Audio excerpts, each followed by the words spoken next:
electoral. Y bueno, y vamos a arrancar de la siguiente manera. Bueno, hubo elecciones ayer. Vamos a empezar por Misiones. ¿Qué se votó? ¿Qué se puso en juego en Misiones? Y ahí vamos a empezar a desglosar entre ganadores, perdedores, quiénes festejaron más, quiénes menos, etc. Bueno, el Congreso Nacional está representado por todas las provincias. Nuestra provincia, particularmente, tiene 7 diputados. De ellos se renovaron 3 bancas. 2 de ellas, en las elecciones de ayer, que finalizaron ayer, quedarán para Juntos por el Cambio, una para el Frente Renovador. Salen 2 diputados, es decir, terminan su mandato 2 diputados del Frente Renovador y 1 de Juntos por el Cambio, lo cual uno se hace una lectura rápida, una sumatoria, más menos, gana una banca en el Congreso Juntos por el Cambio y pierde una banca en el Congreso Nacional el Frente Renovador. Esto es así. Ahora bien, voy a empezar por las PASO. ¿Para qué sirven las PASO? Esa encuesta, bueno, para determinar los factores que están relacionados a las internas en los partidos. Primarias, abiertas, simultáneas y obligatorias, ¿no? Las PASO determinaron esa encuesta gigante en todo el país, donde se reflejaron algunos resultados. En algunas localidades de nuestra provincia, el oficialismo, por ejemplo, mejoró la cantidad de votos. A nivel provincial también, de estar 8 puntos abajo si se medía por frente, pasó a estar 4 puntos abajo, 4, 5, entre 4 y 5 puntos abajo, lo cual dio un indicio que mejora la elección el oficialismo. Obviamente esto no le hizo ganar una banca, ¿no? Acá la lectura también para que muchos entiendan de por qué se festejó tanto, por qué Juntos por el Cambio festejó tanto en la provincia, porque fueron muy buenas elecciones para el oficialismo. ¿Sí? Para la oposición. Fueron muy buenas elecciones para la oposición, que se consolida como frente, que aglutina, fortalece a un frente que quizás esté pensando en el 2023. Y siempre genera esa esperanza, porque de última, si lo que nosotros pensamos es que se disputó, porque había una banca en juego, más o menos con el resultado de las PASO sabíamos que esa tercera banca podía quedar o para el Frente de Todos, o para el Frente Renovador, o como finalmente terminó siendo para Juntos por el Cambio. Me dice, bueno, ya estaba todo más o menos definido, quedaba una banca en disputa. Bueno, lo terminó ganando Juntos por el Cambio. Pero el hecho político, o la lectura política, para mí, tiene que ver con la consolidación de un frente opositor en un contexto, porque todo esto está atado a un contexto difícil en términos económicos para el país, que obviamente repercute en nuestra provincia, y sobrellevar esto aparentemente al oficialismo, es decir, al Frente Renovador, le costó sortear, ¿sí? Se habla mucho de la polarización, de que Frente de Todos, tanto como Juntos por el Cambio, captaron mucho la atención del electorado, y el electorado de todas las provincias, pero como estoy hablando de Misiones, voy a tratar de hacer hincapié acá y no irme, le pasa factura, encontrando en Juntos por el Cambio una opción, una alternativa o una fuerza política que se opone radicalmente o de manera más radicalizada al gobierno nacional, ¿no? Esta es una lectura simple del por qué se empieza a llegar a ese resultado, ¿no? Recordemos que el resultado, para los que hacemos periodismo político, son resultados que no sorprenden tanto. Primero, ¿por qué? Porque son elecciones de medio término, es decir, elecciones legislativas donde, como decíamos, se eligieron diputados nacionales. Esas 3 bancas. Y vuelvo a repetir lo mismo. Por ahí alguno que estaba más interesado en qué se elegía sabía que había solamente una banca en disputa. ahí es cuando empezás a matizar un poco las lecturas que hay sobre estas elecciones. Que yo, sinceramente, no quiero sacarle el tenor de unas elecciones nacionales, de unas elecciones donde se pone algo en juego, pero no deja de ser eso. Y que por lo general no deja de ser unas elecciones de medio término que, insisto, teníamos una... Fíjense, a esto quiero llegar. Fíjense en las elecciones de junio, donde se provincializó, es decir, las elecciones provinciales estuvieron teñidas de muchos más candidatos, de muchos más sublemas, donde teníamos decenas de boletas, a encontrarnos ayer en el cuarto oscuro con 5 boletas. Ayer entrabas y tenías 5 boletas. En julio entrabas y tenías 75 boletas, 60 creo, 40, la verdad a veces me escapa el número. Por ejemplo en la localidad de Posadas, ¿no? Digo, ahí hubo una participación mucho más activa de la política. ¿Por qué? Porque al haber más candidatos sabemos que habían vecinos, amigos, participando como candidatos. Estaba puesto en marcha el aparato del oficialismo en todo el territorio, pero también de la oposición y los distintos espacios de la oposición que compitieron en junio, a reducirnos a esta elección nacional. ¿Es importante? Y sí, claro que es importante. Pero eso se notó mucho para mí en el día de ayer y también en las PASO. El desinterés por la participación más de la política. ¿Y por qué lo digo? Porque tengo años en el periodismo. Y es la verdad que siempre tratando de escuchar a algunas personas que se acercan, digamos, o los mensajes o las discusiones con amigos, con familiares, había un desinterés. Lo cual, insisto, me parece que esto repercute también en repensar el sistema electoral argentino. Y ahí vuelvo al tema de las PASO. ¿Para qué sirven las PASO?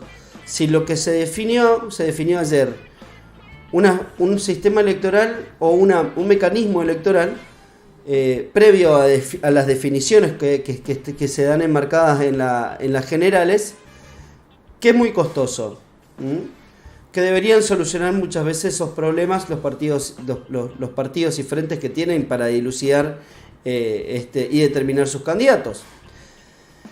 ¿Sirven las PASOs? Y la verdad que sí, en este contexto, y la verdad que no.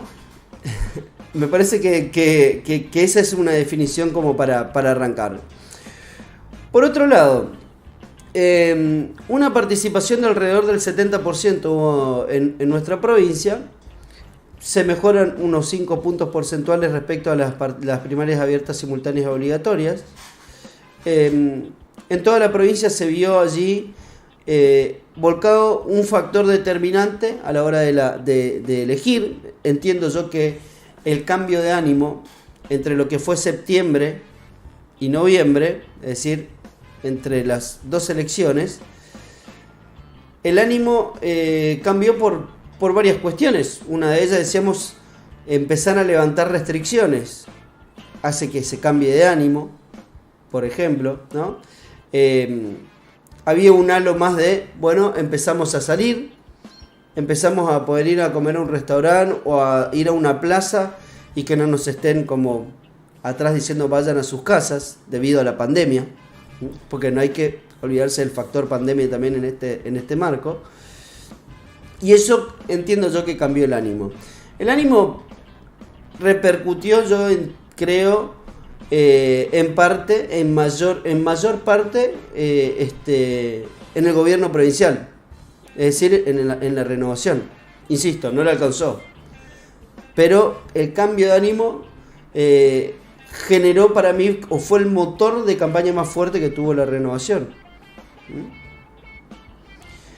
Sin embargo, se consolida, y vuelvo a Juntos por el Cambio, se consolida ante este embate la oposición bien marcada del partido del Frente, que hoy ya no tiene un líder nacional como sí lo era Macri. Hoy hay una disputa a nivel nacional que aparece por allí Horacio Rodríguez Larreta, Ayer se pudo ver muy bien identificado esto en el escenario en la Ciudad Autónoma de Buenos Aires en los festejos. El título de paréntesis, el título de estas elecciones, como siempre, es ganaron todos, porque todos festejan. No, sí, pero pará, si perdiste y dijiste que ganaste, no entiendo. Bueno, esta es un poco la situación que se vive en el país, ¿no? Y por eso no se solucionan un montón de problemas.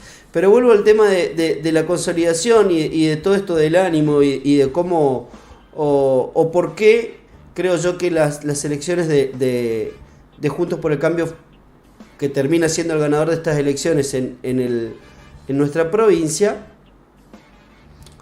fueron como para salvaguardarlas o para decir, epa, mirá, acá hay un frente político que pueda llegar a ser sombra, una fuerza política que lleva casi 20 años en el gobierno, que es el Frente Renovador. Bueno, y creo que tiene que ver con la astucia de no meterse tanto en la grieta, es decir, no meterse tanto en las discusiones nacionales, reconocer la gestión provincial, reconocer el manejo de la pandemia. Es decir, sí, la verdad que manejaron súper bien la pandemia desde el gobierno provincial, re bien, la verdad que estuvo buenísimo.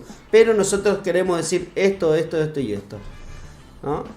Y esa consolidación se debió también a la muestra de unidad de un frente político que, si tengo que decirlo, o si tengo que recordar lo que dije en septiembre, parecía que era un frente que estaba pendiente de un hilo, o que las relaciones personales entre los candidatos que participaron de esas pasos no eran buenas y que esto se iba a ver de algún modo afectado o se iba a ver reflejado, mejor dicho, en el resultado de estas elecciones. Pero no pasó. Como tampoco pasó que hayan aumentado la cantidad de votos, ¿no? Porque alguien me dijo por ahí, no solamente vamos a ganar estas elecciones, me dijo un dirigente de Juntos por el Cambio, sino que vamos a aumentar nuestro caudal de votos y vamos a sacar mayor porcentaje de ventaja al oficialismo. Bueno, eso no sucedió. Sí sucedió, insisto, que en el triunfo, para mí, lo importante es la consolidación de un frente político opositor en el marco de unas elecciones legislativas. Ahora quiero irme a la particularidad que tienen las elecciones legislativas, emisiones en base a los antecedentes que hay, ¿no? Por lo general, y como se dice muchas veces, al oficialismo se le pasa factura en las elecciones de medio término. ¿Esto es una excusa para los oficialismos? Y no, pero no deja de ser una realidad. Es decir, bueno, hay personas observantes que se manifiestan a través del voto y manifiestan ese voto de descontento con los oficialismos. Estaba pasando en el mundo por también la cuestión de la pandemia, eso también es cierto, la pandemia que golpeó al mundo casi por igual, diría, no sería tan así, pero bueno, en materia electoral se notó que sí, en gran parte tanto de Europa como de Sudamérica, el escenario político se vio tambaleando por esto, ¿no? Por la situación de la pandemia. Y la verdad que eso genera, para mí, una consecuencia directa en los resultados. Obviamente, muy atado a la economía, muy atado a desaciertos de la política, sobre todo del gobierno nacional, pero todavía no me quiero meter ahí. Hablar de las elecciones legislativas porque seguramente vamos a escuchar, ¿no? Y vamos a empezar a comparar. Pero mirá que en el 2017 a Cambiemos le fue muy bien, ¿eh? Y es cierto, a 2017 a Cambiemos le fue muy bien. En nuestra provincia, de hecho, le fue muy bien. Le fue mejor de lo que le fue en estas elecciones a Cambiemos. En ese momento era Cambiemos, ahora son Juntos por el Cambio. Y se hablaba de una ola amarilla en todo el país. ¿Pero qué pasó después? Bueno, después no pudieron mantener una presidencia con el fuertísimo apoyo de Mauricio Macri y de muchos sectores en nuestro país. Y tampoco pudieron hacerle sombra, y no le pudieron hacer sombra ni siquiera estar cerca en nuestra provincia, los competidores que se enfrentaron ya en elecciones ejecutivas a disputar los cargos de intendencias, porque no, y Cambiemos no ganó ni una sola intendencia de los 76 municipios, o 77, no me acuerdo, pero creo que eran 76 las que participaron en el 2019, y no ganó territorio político, pero sí gana territorio político en estas elecciones. O sea, tendrá como desafío 2 años, bueno, menos de 2 años, para consolidarse nuevamente. Ese es el desafío. Hoy le digo yo, hoy creo yo, quien les habla, Guido Encina, que es un frente político que se empieza a consolidar ya de cara al 2023. Puede pasar cualquier cosa, pero les puedo asegurar que eso es algo que muchos de ellos festejan. Es decir, che, mirá que nos comportamos electoralmente como un frente político que se consolida de cara al 2023. Y estará obviamente acompañado de la suerte del gobierno nacional que le toque defender, ¿no? Quiero irme a